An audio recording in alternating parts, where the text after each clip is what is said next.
second step is going to be figuring out what you need to do financially to get yourself into a position to buy. So most people are not blessed enough to be able to buy with cash and prefer to use a mortgage. If you are able to use cash, great, skip this video. If you've got the cash saved, you can move to step 3. However, most people need a mortgage. So what are you gonna need for a mortgage? You're gonna need a down payment, number 1. Usually that's gonna be about 3.5% for an FHA loan. That's a first-time home buyer loan, but that's about the lowest that you'll get for a down payment. So you need at least 3.5% of whatever price of the home that you're looking to purchase. You're also gonna need about $4,000 to $6,000 for closing costs. Closing costs are the fees from the lender. You're also going to want to look at something called the debt to income ratio, which your lender is going to use to decide how much you can buy for. So your debt to income, think about every single month, how much do you pay versus how much you have coming in. That percentage usually needs to be about 45% at the most. So you want to go through, see how much goes out each month, whether I've got credit cards, car payments, whatever it is that you're paying off.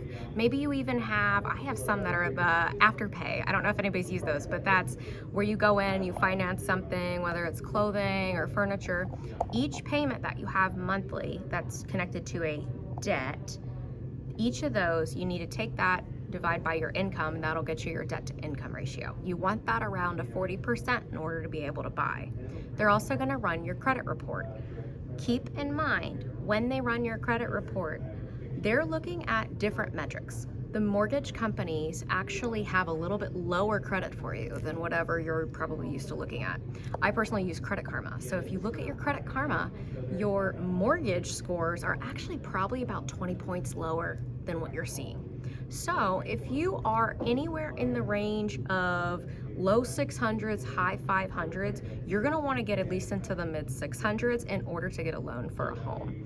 Once you start getting into those 620s, it's a little iffy as to whether or not they'll approve you. So you'll wanna work on that credit, look at your debt to income, and make sure that you have the cash for the down payment, etc. And you also wanna make sure that you're saving a little bit of money as well for the other things you're not thinking about. When you buy a new home, a lot of times you're gonna go in the new space and think, you know, I want a sectional for this.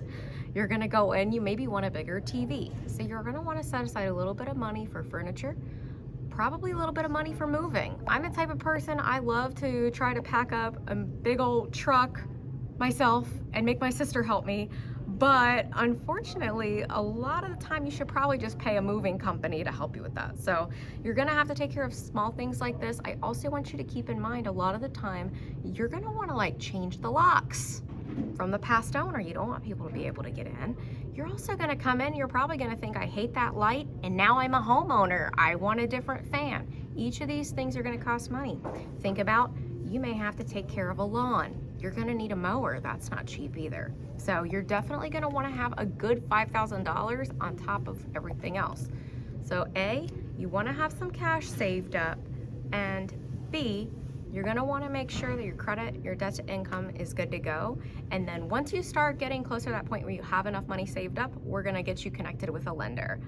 Check us out for part 3. Thank you for watching. Make sure to subscribe, and we'll have another video for you next week with part 3. I wanted to just add as well, obviously I'm going to give you all of the different costs that are going to be associated so that you're well prepared and you can feel confident and get to a place where you're very comfortable making your purchase. But please understand, we do have lots of down payment assistance programs. We have lots of different options where you can get a grant from the government, or we can get an FHA program that's a 0% down. If you really need to move and you feel like, oh, well, I don't have that much ready yet, but I still want to move, do not hesitate to reach out. We can find a way to make it work. I'm just giving you the best case scenario. We will see you guys next week for part 3.